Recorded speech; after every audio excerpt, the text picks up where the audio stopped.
Larry Riding. Hello.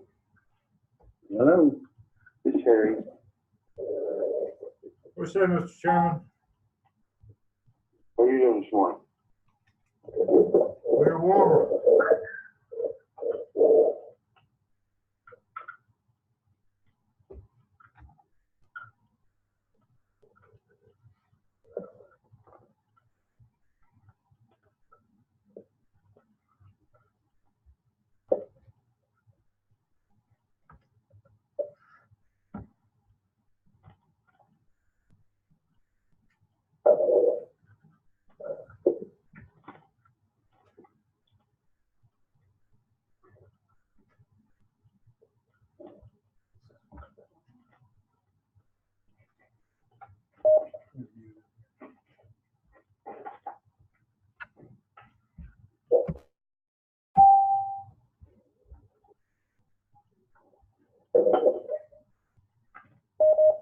Just had some folks join us.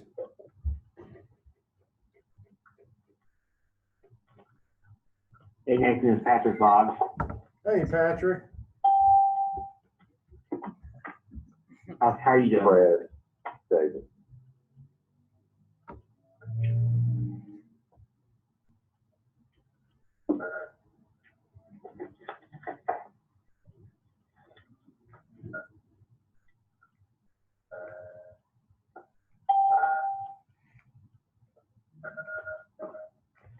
Bruce Davis and Catherine Hare. Hey, This is Greg Turner from FNA.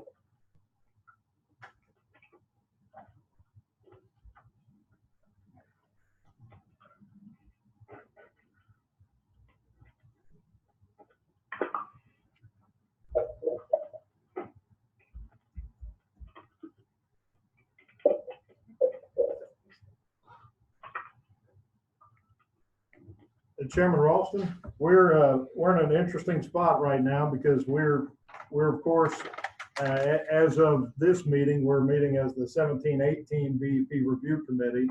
And of course, we still have some of the members from the 16-17 BEP Review Committee which have joined us. But when we take our vote later, we'll need to call the roll of the 17-18 BEP Review Committee members, just for clarity. Okay.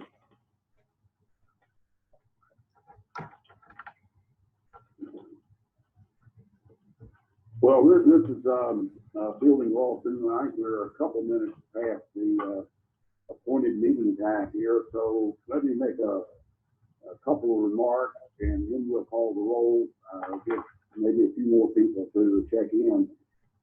First of all, I'd really like to express appreciation for the hard work of a number of people who have worked on getting this draft report together. Certainly, the Office of Local Finance has played a big role in getting this draft report together. Alicia Ortez, who is our new policy dog, has worked to compile the report and get the different sections of the report together and get the formatting right. And she's done a fantastic job. She's just been added to our staff, and she's worked with the Mississippi Department of Education and the District of Columbia Department of Education. She also has been a Spanish teacher, so a lot of good experience she brings, and appreciate her good work in getting this report together.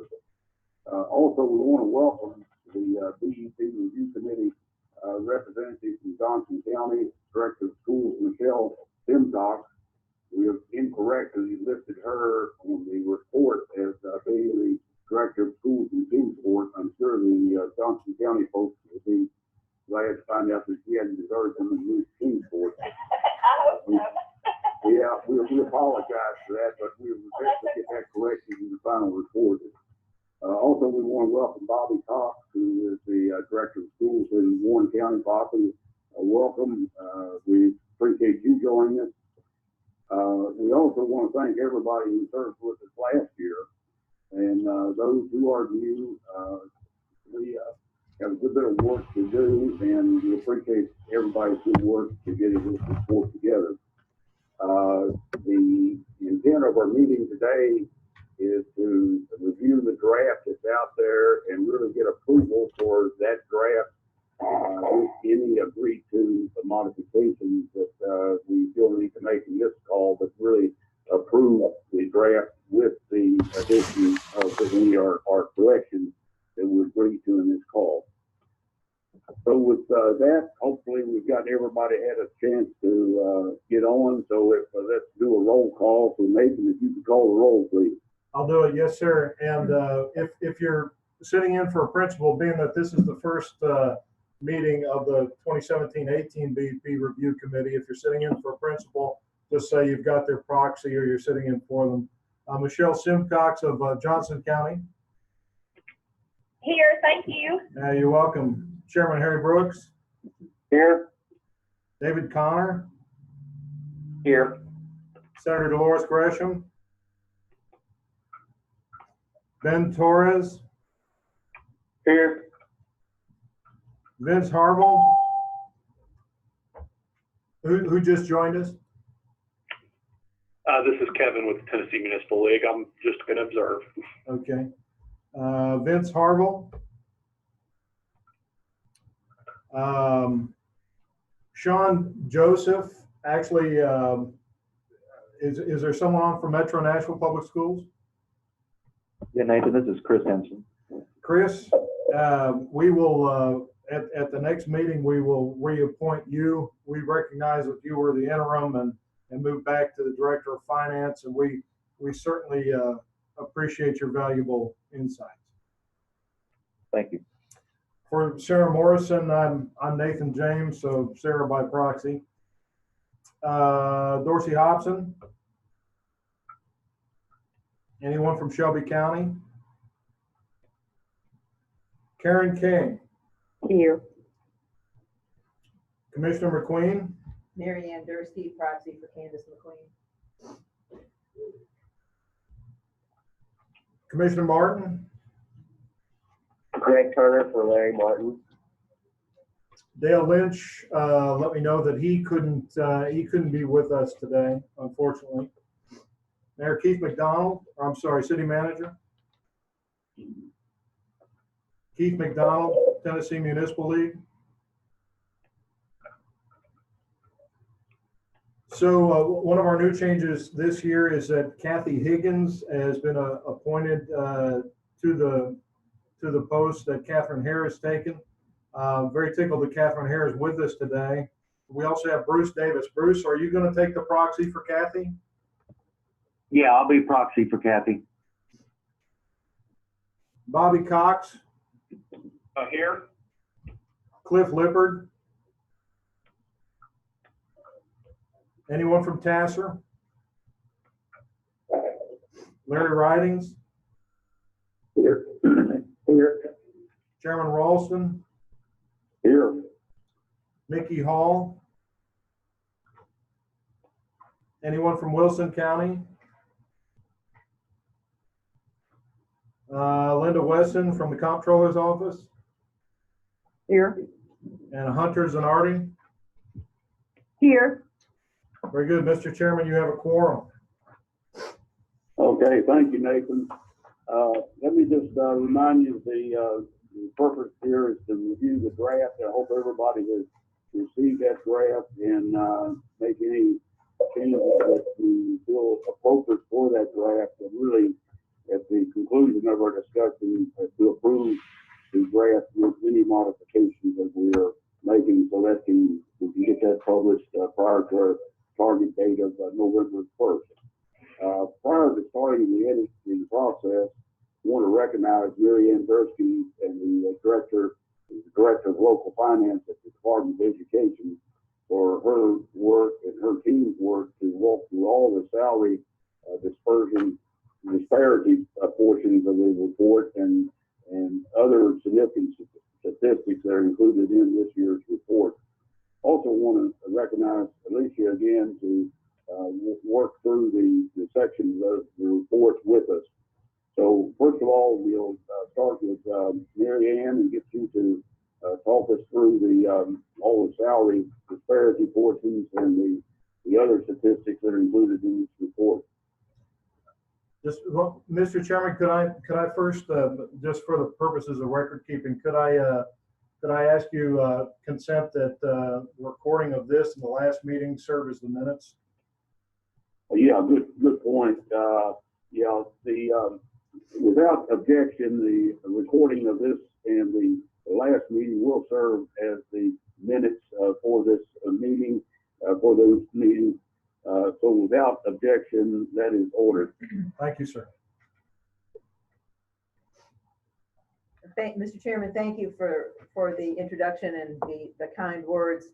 I do want to point out that local finance is very much a team effort, and the salary disparity work is really the work of my colleague, Brad Davis. And he deserves much credit for all of this salary and insurance work. And I am going to defer to him on this section and let him walk through that, if that is meets with the chairman's approval. Okay. Good morning, committee. This is Brad Davis. As Mary Ann Dexter said, have worked several years on the salary disparity. There are some tables within the report itself detailing the historical trends with salary disparity. And basically, salary disparity is just saying how close together or how far apart are the salaries of the 141 districts in the state. And we use a measure called weighted average salary to compare apples to apples. If we were to just use a straight average and not a weighted average, we would be not comparing apples to apples. Essentially, that would be influenced by both experience and degrees. A district with teachers having more experience would have a higher a higher average salary, or a district with teachers having more degrees possessing higher degrees would have a higher average salary. Therefore, we use a weighted average. And what a weighted average simply is, it just says, hey, I'm going to take your salary schedule or your earning potential in both the bachelor lane and in the master's lane and multiply that times the percentage that each one of those cells is in the state of Tennessee. So say bachelor and 0 is 3%, and we multiply the earning potential in bachelors at 0 times 3%. So the census number on degrees and experiences is kept the same across the entire state. And on page 13 of the report, there is a table that details salary disparity, and we use two measures to measure salary disparity. First of all, we look at the maximum versus the minimum salary, and there's a difference of 39%. That is relatively unchanged from 2016. We also use coefficient of variation, which is 0.082, and that measure is a complex statistical measure that says how closely related are the salaries one to another. It looks at the whole of the salaries, and the closer that number is to 0, the closer all the salaries are to each other. And once again, you see that that's relatively unchanged. We had some improvement in insurance in 2017. Some of those that were at the bottom are contributing more towards health insurance. So you see that max versus min being 158%, and the coefficient of variation 0.1774. And essentially what compensation is, it's the sum total of weighted average salary and weighted average insurance. And because of the insurance improvement, the weighted average compensation has improved in 2017. Just to get an idea of where we are in dollar terms as far as salaries are concerned, there's a table on page 13 as well. The statewide weighted average salary is $45,038. minimum 39,000. You can see which districts are there. The maximum weighted average salary is $54,000.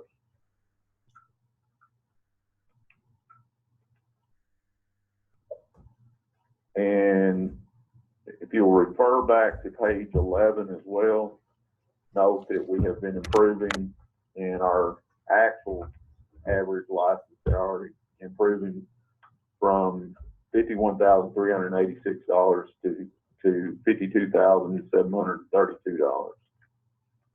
And that's all I have. Unless there's some questions. Okay, any questions that we have on the salary dispersion, disparity ratio? Any questions there? Okay, if not, we'll go to Alicia, and Alicia, get you to walk through the reporting sections of the report, the first part of the report. Yeah, absolutely. Good morning, all. So I'm going to take you through starting from page 8 on the committee recommendations for the 2017 report. So our first one is the sustained commitment to educator compensation. We're going to keep that same recommendation as last year. Where we start seeing the numbers is from recommendation 2 through 5, starting with our counselor ratio changing to 1 counselor to 250 students, which is recorded as national best practice. In the report, it's an estimated increase of 528,000. And then our third recommendation is increasing technology funding in schools from an estimated 40 million to 60 million. And that is an estimated 12 million in increase. Our fourth recommendation is RTI funding. We're keeping that same recommendation from last year for 1 RTI position per 1,000 students. And that increase is 35,000. Right. This is 35 actually, million, sorry, that is.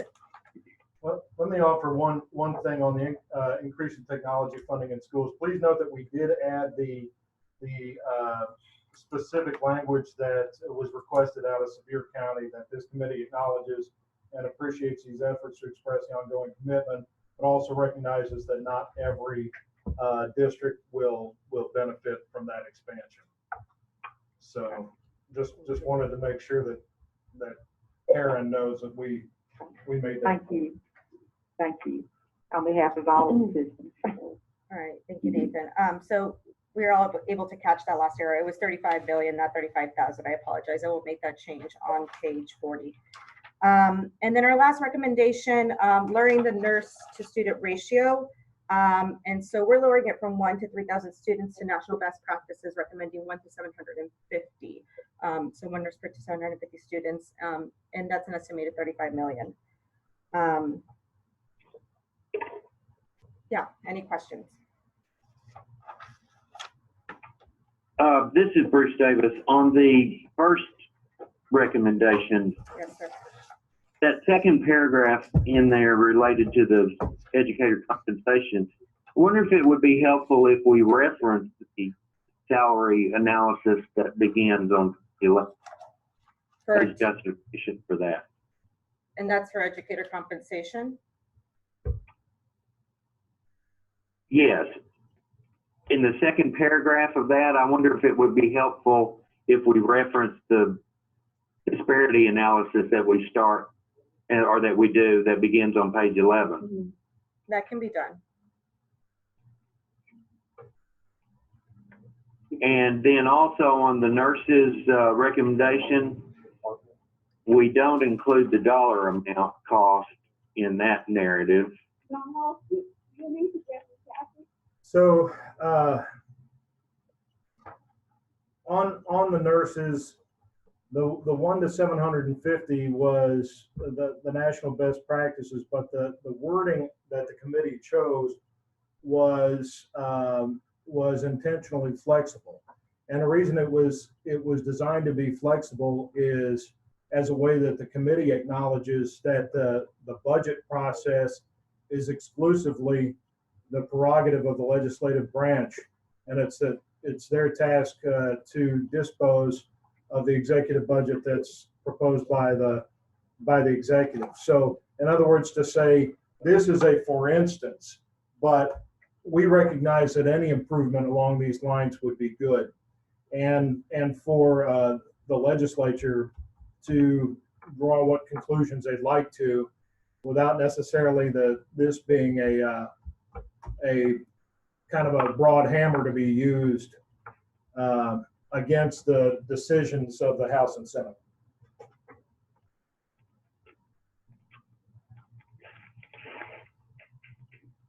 Yeah, this is Chris Henson. I was gonna make the same comment because we do include the dollar figure in all of the others with the school counselors, technology, RTI squared, etc. It does seem a little odd that we wouldn't include what that recommendation from 1 to 3,000 to 1 to 750 costs in the narrative. Yeah, absolutely. We can add that dollar amount of 35.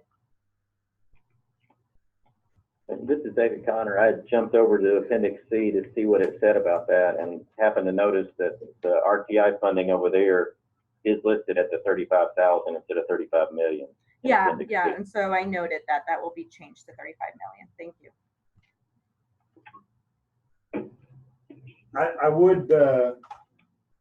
I would, however, remind the members that the priorities as we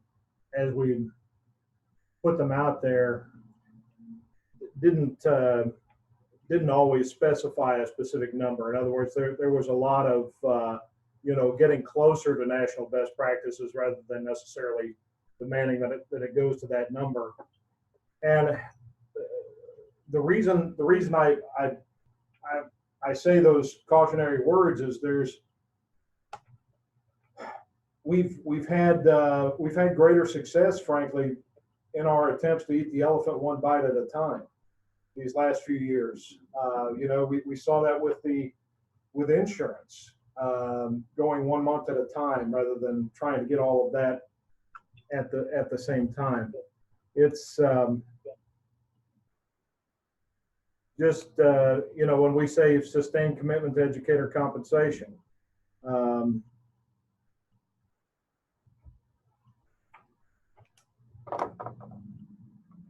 so we say the BEP review committee therefore recommends the additional funds be allocated. This is under school counselors within the BEP formula to begin bringing Tennessee's ratio into closer alignment. So I guess I'm all right fundamentally, and certainly we're at the will of the members to list the numbers, as long as we understand that the specific list of priorities has said moving it closer to this number rather than saying it absolutely needs to go to this number, next week or tomorrow or in this budget year. That way it can be a good guiding tool. This committee has simply seen more success with that tact than we had with pie in the sky. But I would, of course, defer to the legislators on the call to if we wanted to go a different direction.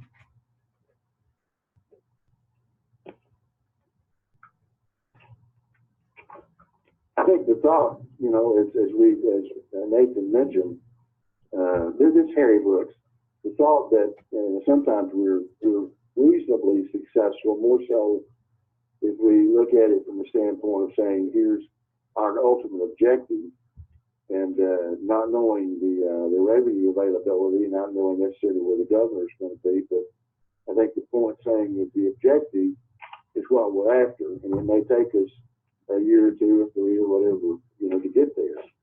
That has been somewhat well received with the legislature.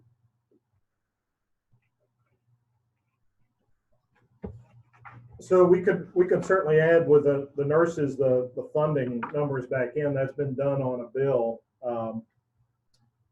already, and we can list it sort of the same way that we did on school counselors, where we say cost estimates indicate that achieving a ratio like this would be X, with the caveat that the line right before it says the BEP review committee therefore recommends that additional funds be allocated within the formula to begin bringing the ratio into closer alignment with national best practices, which would allow us to recognize, steps in the right direction, given whatever the funding climate may be. That would work for me. Yeah, I think that works, Nathan. Yeah, I think that's better as well. Yeah.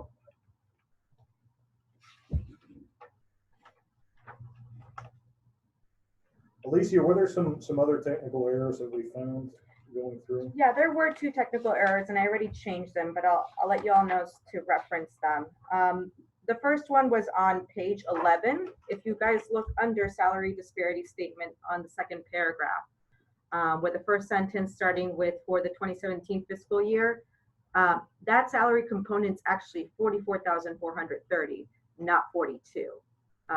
Those changes have been made.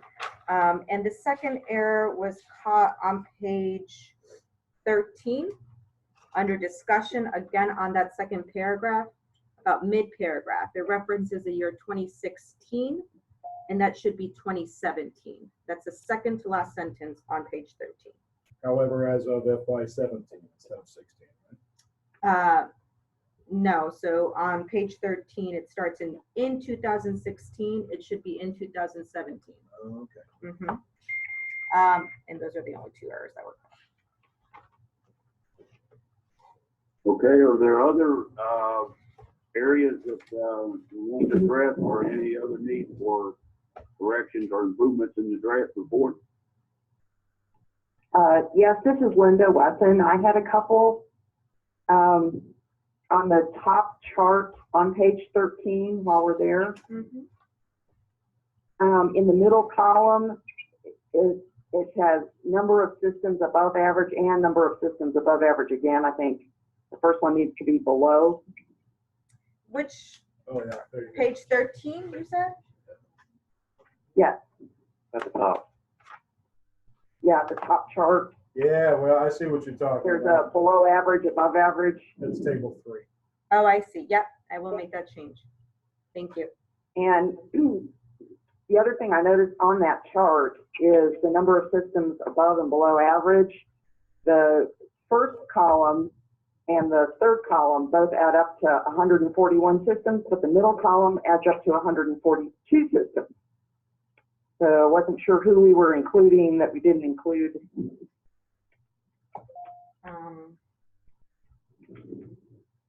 I mean, that's something you all can probably go back Right, I will look into that. and figure out.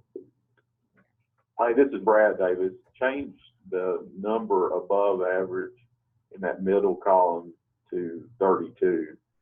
That was a mistake on my part on the actual average license salary.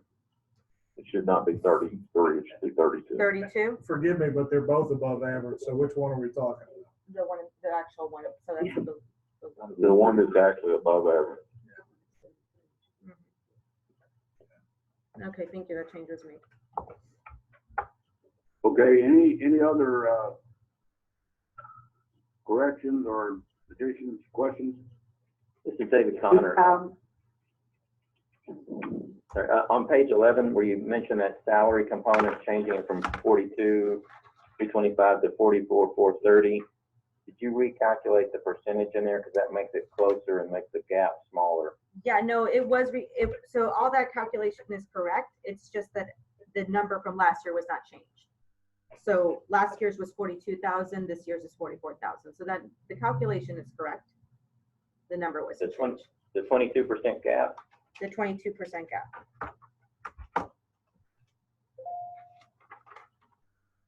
It looked like when I ran that real quick on the calculator that it was more like a 16% gap. Yeah, on that chart, that that gap, there's a chart on page 15 where we've got the 22.2% gap is the last line of that chart, and I got 18.7.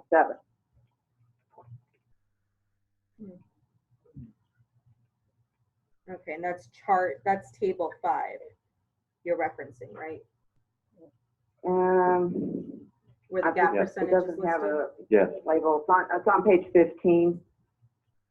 yes, it's table 5. Okay, I will go back into the Excel spreadsheet and recalculate that. Okay, thank you. But you all are getting 18.5?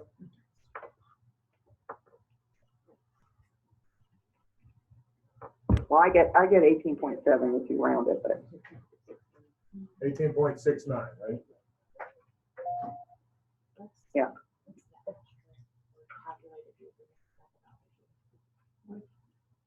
Okay, other corrections. This is Ben Torres on page 3. This may or may not have been mentioned. Just a list of table and figures. Table 3, where it references the book or the page, there seems to be, it says error bookmark not defined. So that may be something just to. Yeah, thank you for referencing that. That's going to be changed in the PDF. Yeah, that's still on there. You know, it's always a fun thing. You do it in Word, and then you switch it to, up to PDF, and every different computer you switch it to, unless they're all, you know, exactly the same version of everything. These little things show up, and so it takes some time to scrub for it. We certainly appreciate you finding that.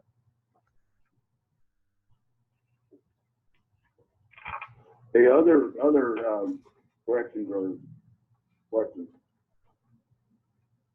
This is Linda again. I've got one more. I see the table number now. Back on that table 5 that is on page 15. I just wonder for clarity if the headings, we might, I believe the heading for the second column that says average salary is average weighted salary, instructional weighted salary, and then the next column, salary paid by LEAs, I believe that's the average license salary. And just for clarity, we might want to get those other terms in there. So, you know, people throw around a lot of these salary terms, and it would be good to make sure we're clear. It's clearer in other places where it's talked about in the report, just it didn't show up on that table.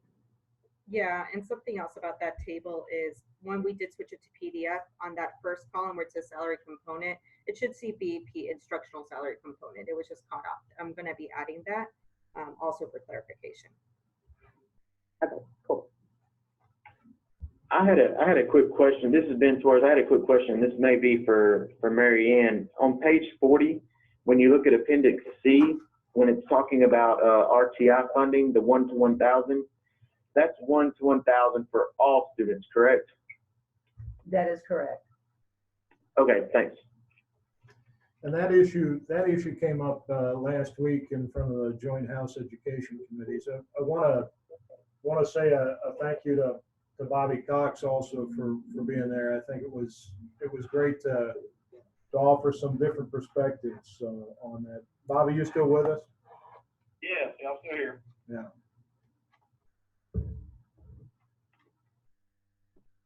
Okay, any additional corrections or? On that same chart on page 40, somebody may have already mentioned this, but number 3, technology, where it says raising the BEP expenditures from 40 million to 60 million, and then it says N, and I didn't know if that was supposed to say something else after that, or if the N just needed to be deleted. That just needs to be deleted. Thank you. Well, I appreciate these good edits that you're coming up with. Obviously, the folks have really done a good job of reading this. And I really appreciate your diligence in finding these corrections. Okay, anything else? Okay, I've heard a number of technical corrections that we need to make, labeling and so forth. I guess the more substantive thing was to add the salary reference that we identified earlier in one of the charts, and also put in a dollar figure for the nurses. and then a number of, obviously, technical corrections and so forth, labeling and so forth that would be appropriate. Anything else that we've identified? Okay, if not, I would entertain a motion to approve the report with these modifications, corrections we've noted, and agree on law authorizing the staff to put the appropriate formatting changes, and further that the final report would be transmitted electronically to members of this committee and to the officials as required by the law. So is there a motion to approve at this point? I make a motion to approve the report. Here. Is there a second? Second. And who was at the second? This Harry. Harry, thank you, Harry. Any additional corrections or any additional comments or discussion on the motion? Okay, if not, Nathan, if you could call the roll, please. Michelle Simcox. Yes. Votes aye. Harry Brooks. Aye. Votes aye. David Connor. Aye. Votes aye. Dolores Gresham. Ben Torres. Votes aye. Vince Harville. Sean Joseph for proxy. Aye. Votes aye. On behalf of Sarah Morrison, I vote aye. Dorsey Hobson or anyone from Shelby. Karen King. Aye. Votes aye. Candace McQueen or anyone from the Department of Ed. Pass. Larry Martin, anyone from the Department of F&A. Pass. Dale Lynch. Keith McDonald. Bruce Davis. Aye. Bobby Cox. Aye. Cliff Lippard, anyone from Tasser. Larry Riley. Fielding Ralston. Aye. Mickey Hall, anyone from Wilson County. Comptroller's Office. Linda Wesson. Pass. Pass. Hunter Zanardi. Aye. Votes aye. Mr. Chairman, the motion is agreed to. Great. Okay, the motion is passed. Certainly appreciate everybody's participation in reviewing this report carefully, and also the comments and the corrections and so forth have been made here. We will likely have one additional meeting of the committee later this year to really talk about our plans for next year. We will be working with you to get that appropriately scheduled on your calendar. So with that, again, appreciate your participation in this, and the meeting is adjourned.